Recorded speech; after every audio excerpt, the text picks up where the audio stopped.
Amigos y amigas, gracias por estar en nuestra sintonía. Somos su entrevista informativa en La Jugada. Vamos a conversar este día sobre lo que acontece en nuestro país. Gracias por informarse a través de la señal de Canal AGN-TV, Canal 29 a través de cable y señal abierta. El pasado 1 de junio se realizó la sesión solemne donde tomó protesta el nuevo presidente de la República. No tardó mucho en conocerse que se disolvían las secretarías de Estado. Estamos hablando de Inclusión Social, la Secretaría de Gobernabilidad y Transparencia. Esto pone también en riesgo la estabilidad laboral de muchos empleados de gobierno. Para hablar de esta situación y cómo es el análisis jurídico que hay que hacer sobre la situación, está con nosotros Jonathan Martínez, quien es secretario de la Asociación Americana de Juristas de El Salvador, a quien quiero darle la bienvenida. Jonathan, bienvenido. Muchas gracias, un gusto estar por acá. ¿Cuál es, Jonathan, el análisis jurídico que hay que hacer sobre la disolución de estas secretarías del Estado y que principalmente son despidos que se ven venir y ponen en riesgo la estabilidad laboral de los trabajadores y trabajadoras? Sí, hay que manifestar el Consejo de Ministros, que es parte del órgano ejecutivo, tiene la potestad constitucional de decretar y reformar su reglamento interno. Por lo tanto, ellos tienen esa competencia, esa atribución de reorganizar todo el Estado, el Ejecutivo, como ellos les plazca. Ahora bien, la Constitución debe interpretarse como una unidad orgánica con armonía. El artículo 219 de la Constitución establece la carrera administrativa. Esto significa, primero, que se ingresa por el mérito. Una vez ingresan los trabajadores, ya tienen estabilidad laboral y no pueden ser destituidos, despedidos, ni siquiera trasladados sin un procedimiento previo en donde se compruebe de manera fehaciente que hay lugar a formación de causa, es decir, una infracción muy grave que ha sido cometida y que es tan grave la situación que admite una destitución. Ese es el procedimiento constitucionalmente configurado. El artículo 11 nos habla también del derecho a la garantía de audiencia y defensa. Es decir, el Estado puede reorganizarse como él quiera, está bien, pero siempre debe respetar la estabilidad laboral de los empleados públicos.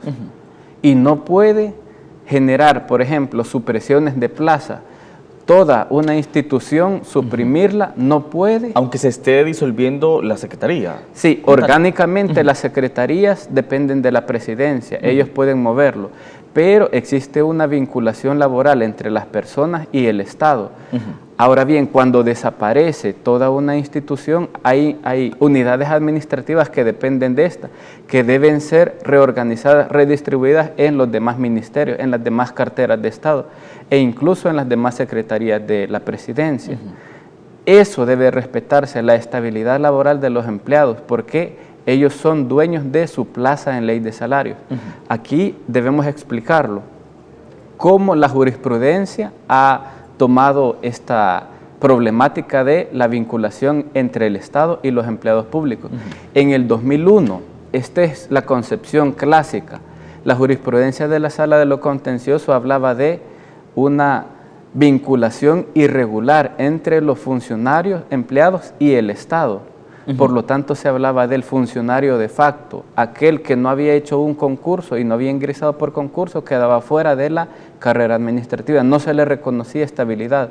Ahora bien, este criterio fue modificado a partir de 2006, pero de forma más clara a partir de 2009 hacia el futuro. Se cambió, incluso los trabajadores que están vinculados por contrato con el Estado, se les reconoce la estabilidad laboral, porque el Estado utilizaba de manera fraudulenta el contrato para decirle a las personas, mire, su contrato ya finalizó y hasta aquí queda su relación laboral, y dependía de la ideología política, de la forma en que ellos actuaban en base al titular de la institución. Si el titular cambiaba, entonces hacía despidos masivos. Nosotros lo hemos visto, por ejemplo, en la alcaldía de Opico. Los juzgados han condenado a la alcaldía de Opico a pagar resarcimiento por indemnización, por despido, por salarios caídos, y han ordenado la reinstalación de los empleados públicos. Esto mismo ha sucedido en el Estado. El único partido que yo he visto que ha cambiado esto ha sido el FMLN. Cuando entró el FMLN, por ejemplo, en Ministerio de Salud, únicamente 2 fueron los directores de hospitales que tuvieron problemas laborales. Al final, el partido FMLN respetó la estabilidad laboral de incluso esos 2 ministros que había problemas ahí por algunas infracciones administrativas, pero se les respetó su estabilidad laboral. Con este nuevo gobierno de Nayib Bukele y de Ghana, lo que hemos visto nosotros es, primero hay señales negativas, porque los sindicatos de empleados públicos, él ha estado incluso difundiendo noticias falsas, diciendo que hay sindicatos express, y se comprobó que han sido creados cerca del año 2010, en agosto. Es decir, hay desconocimiento de temas técnicos jurídicos, hay irrespeto a los derechos de sindicalización de los empleados públicos y también, al parecer, hay irrespeto a la estabilidad laboral de empleados públicos de la misma Presidencia de la República. Y nosotros hemos visto eso, que paralelamente está tomando acciones más de marketing político, decir, miren, esta persona es familiar de tal exfuncionario, este también, pero en la conformación de su gabinete se encuentran amigos, se encuentran personas vinculadas por vínculos familiares, también personas vinculadas a las empresas de Yamaha, que es un hecho notorio, un hecho conocido, el vínculo entre el señor presidente y Yamaha. Es decir, en la conformación del gabinete hay algunas cuestiones que son, por valga la redundancia, cuestionables, algunos nombramientos de personas con algunas irregularidades que han estado involucradas en procesos incluso penales, que han sido incluso defensores de personas involucradas en el caso del Mozote. Entonces, para dejar esto un poco de lado, empieza a señalar y hace señalamientos puntuales. Esto sí, podría ser una cortina de humo incluso, pero hay algo más importante acá. Si el día de hoy, el día de mañana se despiden a 300, 400 personas de la presidencia, posiblemente acaten las exigencias del Fondo Monetario Internacional, que a El Salvador le dice, mire, despida 20,000 empleados públicos. Entonces va a ir después cada ministerio realizando despidos masivos, como ha ocurrido en anteriores ocasiones, cuando ha habido cambio de gobiernos municipales, cuando ha habido cambio de titulares de las instituciones oficiales autónomas, cuando ha habido cambio en el Ejecutivo. Esto es lo problemático, el irrespeto a los derechos de la sindicalización y el irrespeto a la estabilidad laboral de los empleados públicos. Es lo preocupante. Ante este escenario, Jonathan, ¿cuáles son esos recursos que tienen los trabajadores y trabajadoras para velar por el cumplimiento de sus derechos y justamente por exigir esa estabilidad laboral? Sí, primero deben darles una notificación formal en donde ellos fundamenten ya sea el despido, la destitución, la supresión de plaza, que ya no se les va a realizar un nombramiento, etcétera. Como el Estado es sumamente complejo, hay diversas relaciones laborales. Entonces, lo primero que hay que ver es que la relación laboral sea de carácter público, es decir, aquellos que son consultores quedan fuera, ellos no tienen estabilidad laboral porque precisamente es eso, un contrato de consultoría que es, por su misma naturaleza, un contrato temporal, ellos quedan fuera. ¿Quiénes más quedan fuera? Los ministros, viceministros. El artículo 219, inciso 3 de la Constitución establece de forma expresa quiénes quedan fuera de la estabilidad laboral. Otras personas que quedan fuera son los cargos de confianza, quedan fuera. Pero para establecer si un cargo es de confianza o no, la jurisprudencia ya ha dado los parámetros para esto. Primero, que sea un cargo de alto nivel. Segundo, que depende del titular de la institución de manera directa. Y tercero, que el cargo sea de confianza personal o política. Es decir, no importa la denominación del cargo, lo que importa son las funciones. Y se debe realizar un análisis pormenorizado sobre las funciones. Claro. En general, si una función es más técnica que política, entonces no es un cargo de confianza. Si un cargo, por ejemplo, a contrario de censo, si un cargo tiene una máxima libertad para la toma de las decisiones y depende directamente del titular, es muy posible que ese cargo sí sea de confianza. Pero les voy a poner un ejemplo. La secretaria de un ministro, por ejemplo, ella depende directamente del titular, pero ella no toma decisiones de dirección. Únicamente ejecuta. Únicamente ejecuta directrices directas del ministro. Entonces, a ella la pueden cambiar de puesto, pero deben respetar la estabilidad laboral de esa persona. Por supuesto, vamos a seguir abordando este tema muy importante, el análisis jurídico que hace Jonathan de la Asociación Americana de Juristas de El Salvador. Vamos a nuestra primera pausa, ya venimos.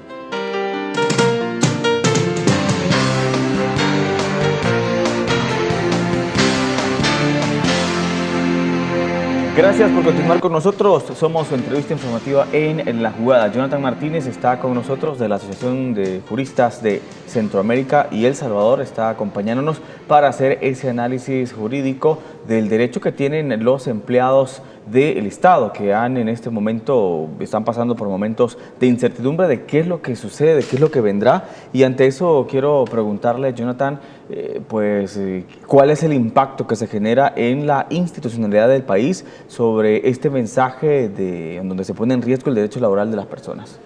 Bueno, hablábamos que la Constitución establece un régimen de carrera administrativa, es decir, se le da prioridad al mérito, pero también se busca la profesionalización, la capacitación constante del personal para brindar un servicio eficiente y de calidad. Esa es la lógica. ¿Qué es lo que sucede cuando hay despidos masivos y llega personal nuevo a una institución? El personal no tiene experiencia, no tiene la capacidad, no tiene la idoneidad. Incluso, podemos decirlo, hay ministros que no tienen una formación académica, no tienen experiencia en la gestión administrativa. Hay algún ministro, por ejemplo, tiene experiencia en vender motos y lo han puesto en un ministerio muy importante. Entonces, si ni siquiera el ministro tiene capacidad, a mí lo que me preocupa es, ¿y cómo van a estar contratando a personas? Si ha hecho cuestiones, bueno, no ha hecho lo mismo, ha sido aún peor. Mire, por el Twitter da una orden de despedir a una persona. Claro. Y dice, contrate a otra persona. ¿Dónde está el respeto a la carrera administrativa? Primero, para despedir a una persona tiene que hacer un proceso legal, comprobar ante una instancia judicial o ante las comisiones de servicio civil, pero para realizar una nueva contratación tiene que hacer un concurso público por oposición, así lo manda la ley de servicio civil. No puede venir a estar contratando a sus cheros, a sus amigos, a sus familiares, a la concuña, por ejemplo. Eso no es correcto. Claro. El Estado está diseñado de esa forma. ¿A quiénes sí puede nombrar? A los cargos de confianza, ministros, viceministros, etc. Hay otra cuestión que me preocupa bastante. No hay Secretaría Técnica de la Presidencia. Y la Secretaría Técnica históricamente ha hecho una labor muy importante. Y precisamente eso, la asesoría técnica se la da esa Secretaría de la Presidencia. A la Presidencia. También podemos ver nosotros que se está poniendo el énfasis en el comercio. ¿Cuáles son las secretarías que se disuelven? Inclusión social, por ejemplo, vulnerabilidad, que son temas muy importantes para nuestro país. Claro. La Secretaría de Gobernabilidad, la Secretaría de Transparencia. Precisamente la institucionalidad democrática se ha venido modernizando en esas áreas. Pero ¿cuáles son las secretarías de presidencia que él crea? Secretaría de Comercio, Secretaría de Innovación. ¿Es importante la innovación? Sí. También es importante el comercio, pero ya hay un Ministerio de Economía en donde se pudo haber reconducido. Entonces, este gobierno va a dejar lo social de lado y le va a poner importancia más al comercio y a la innovación. Ese es otro mensaje. No interesan los derechos laborales de los empleados públicos, lo que interesa en este caso es el comercio. Y quizá me gustaría, porque quedó pendiente del bloque anterior, usted me preguntaba qué pueden hacer los empleados públicos si sus derechos son vulnerados. Yo les digo, busquen asesoría jurídica y deberían acudir a los juzgados de lo contencioso administrativo. Existen diversas causas por las cuales estos despidos masivos de carácter sorpresivo algo que de manera fugaz se ha sacado de la manga. Vamos a despedir a 300, 400 personas. ¿Qué pasaría si estas 400 personas llegan a ser 20.000 personas despedidas? Deben acudir al órgano judicial, pero específicamente a la jurisdicción contenciosa. Ahorita hay una nueva ley, la ley de la jurisdicción contencioso administrativo y la ley de procedimientos administrativos, que prácticamente tratan de defender a los administrados en frente de las arbitrariedades del poder del Estado. Se han violentado en este caso, Jonathan, los derechos y los debidos procesos al cual se debe de hacer, como decimos, honor y gala de los empleados. Sí, se han irrespetado claramente. No se le puede quitar a nadie ningún derecho, ni al trabajo, ni a la propiedad, sin haber sido vencido en juicio previamente. El artículo 11 de la Constitución establece esta garantía de audiencia y defensa. Primero tengo que ser escuchado y vencido en juicio con arreglo de las leyes. Esto significa darle todas las garantías para que una persona ejerza su derecho a la defensa. Otro mecanismo que se ha venido utilizando es la figura de la supresión de las plazas. Es decir, no te despedimos, pero utilizamos de forma fraudulenta la supresión de plaza para realizar un despido encubierto. Eso se llama fraude de ley. Entonces, la misma jurisprudencia, ya desde el año 2006 en adelante, dijo, vamos a establecer requisitos para la figura de la supresión de plaza. Primero debe existir un informe técnico en donde se compruebe de manera fehaciente que la plaza es innecesaria, que el Estado no tiene la capacidad financiera para darle cumplimiento a sus obligaciones en esta plaza, que hay un plan de reordenamiento, de reestructuración de una institución, y estos planes no existen. Sí, el órgano ejecutivo tiene la facultad de reorganizar como ellos quieran la estructura del Estado, pero lo que ellos no pueden hacer es suprimir plazas si no existe un acto administrativo que esté debidamente fundamentado. Hay muchos otros temas de carácter técnico-jurídico que yo por la complejidad del asunto no lo puedo explicar a mucho detalle, pero en términos generales le digo, cuando los titulares de las autónomas despiden a una persona y esta persona ejecuta un cargo que es de carácter técnico, primero tenían que haber ido a las comisiones de servicio civil y haber dicho, mire, esta persona ha incumplido, ha cometido una infracción muy grave y por lo tanto lo voy a despedir. Si la persona es de un cargo de confianza, tenían que haberle aplicado la ley reguladora de la garantía de audiencia de los empleados públicos no comprendidos en la carrera administrativa. Y tiene que ir una solicitud de despido a un juez de lo civil. Y el juez de lo civil abre un periodo de pruebas y finalmente el juez dice autorizo o no autorizo el despido.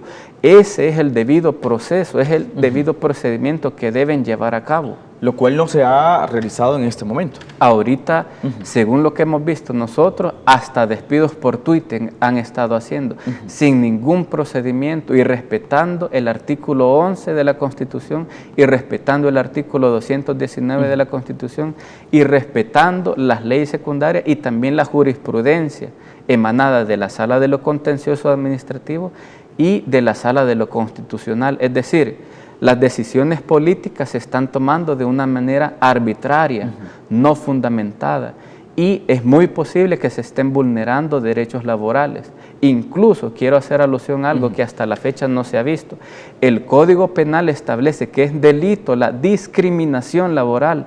Ninguna persona puede ser desmejorada por su ideología, por sus creencias religiosas, por sus creencias políticas. Es un delito según el Código Penal. Claro, vamos a irnos, Jonathan, a nuestra segunda pausa. Ya regresamos para continuar haciendo este análisis jurídico con nuestro invitado.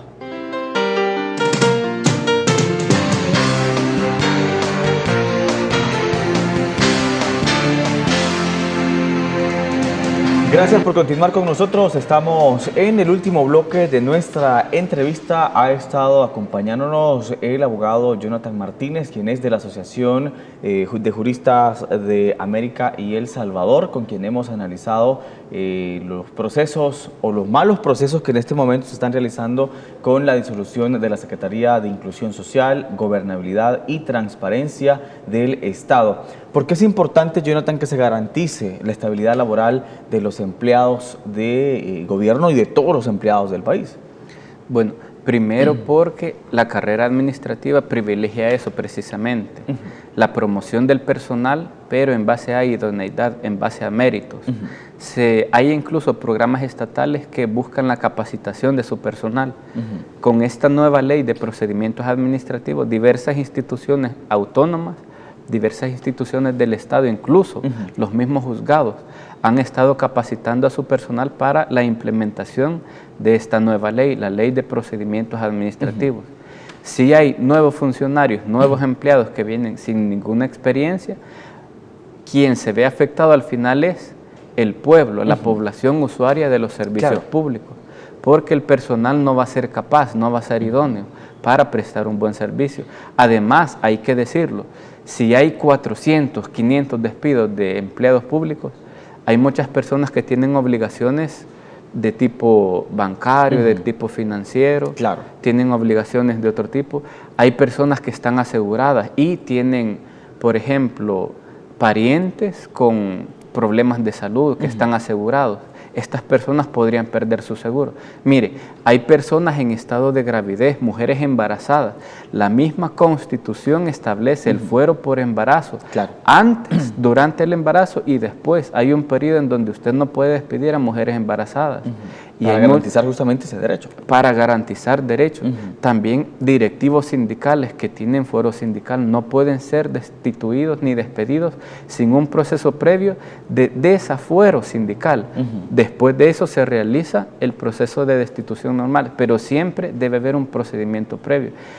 Entonces se ven vulnerados derechos fundamentales de los trabajadores, de sus familias, de sus allegados, pero también de la población usuaria, porque el Estado tiene que prestar sus servicios.